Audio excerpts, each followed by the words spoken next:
Let's keep talking about these 8 core influencers of human behavior. Why is it that when a manager says something, the customer believes it, but when you've been saying the same thing for 10 minutes, they don't believe you? Well, that, my friend, has to do with the principle of higher authority. And out of the 8 influencers, this one can be fun to get to work with. The higher authority influencer is where you position yourself as the authority. And the more authority you have in any situation, which has to do with your expertise, your unique knowledge, or power to get something done, the more people will be influenced by you.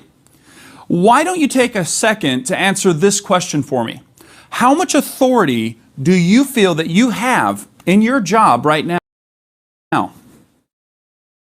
Well, some is better than none, but it sounds like there's some room for improvement.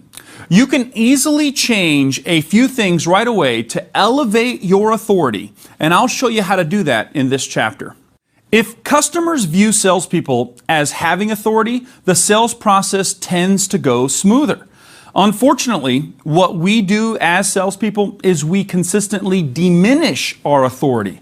We say things like, I don't know, I'm not sure, that's not my job, I'll have to go check with my manager. And when you phrase things that way, you diminish your authority in the mind of the customer instead of elevating it.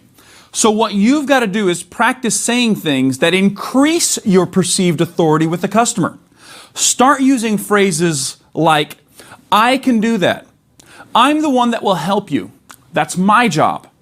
I'm responsible for that, and that's my specialty. And when you use language like that with your customer, it will raise your perceived authority in the transaction.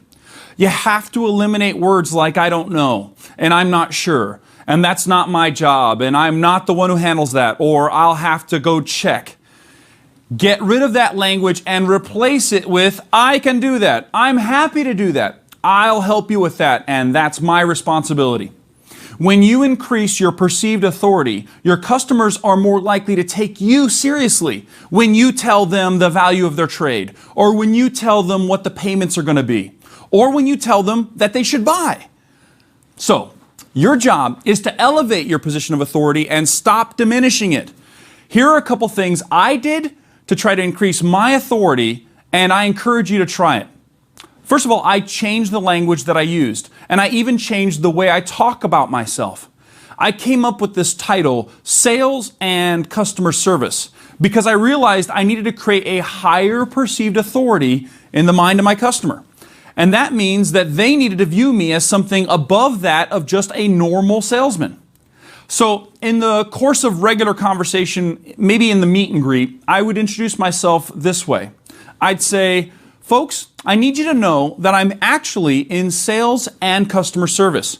I answer directly to the owner, and so I'm not a typical salesman.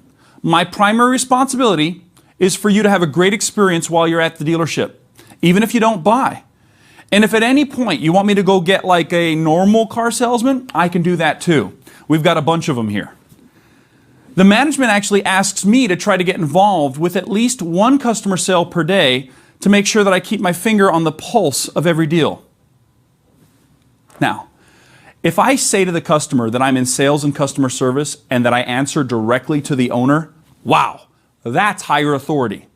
That makes me look like I'm not just a salesman.